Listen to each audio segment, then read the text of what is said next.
sometimes the mistakes we make is that we are too sharply focused on the areas of difference and we are blind to the areas of commonality. We sometimes are too competitive on the areas of difference and we are not cooperative on the areas of common ground. And so the question that we must ask is, how do we reach out? How do we go beyond tolerance? How do we go to the level of respect?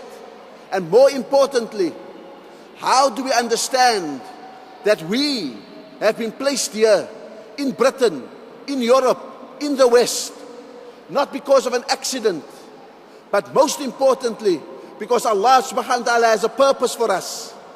What is that purpose? That purpose is to be like Rasulullah sallallahu alaihi wasallam was, to be uswatun hasanah, the best of examples. We are not the best of examples when we are exclusivist, when we are intolerant, when we are angry, when we are emotional, when we are fanatical, and when we are violent. Uswatun hasana means being the best of examples. We have to be the embodiment of rahmatul lil alameen, a mercy unto all of creation. We are not being a mercy when we are intolerant, when we are angry, and a range of other things. So the question that confronts us as Muslim minorities is, how do we create a space for ourselves as a Muslim community in a situation of being a minority? We have found in South Africa that the formula is a fairly simple formula.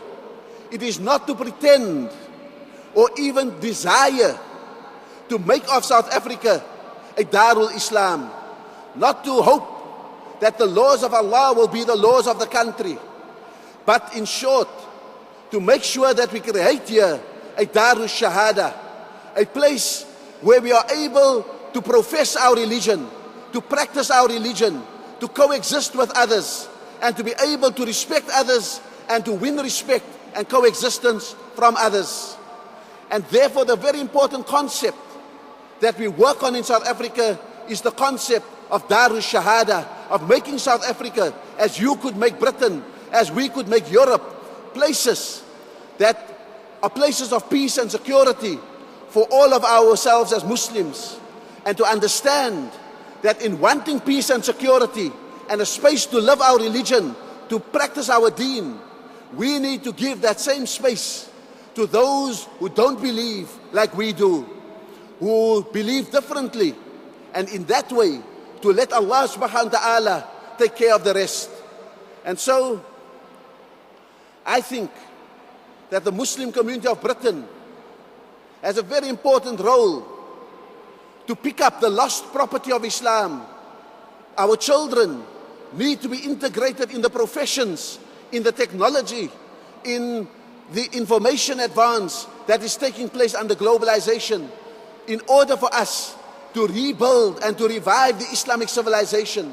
Sometimes we have been too obsessed with Islam as political state, and we have forgotten the imperative of Islam as civilization.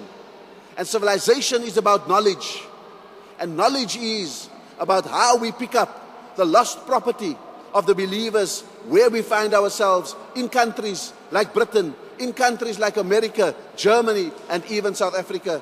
And so, my respected brothers and sisters, I want to say to you that I have been absolutely inspired by what you have been able to do.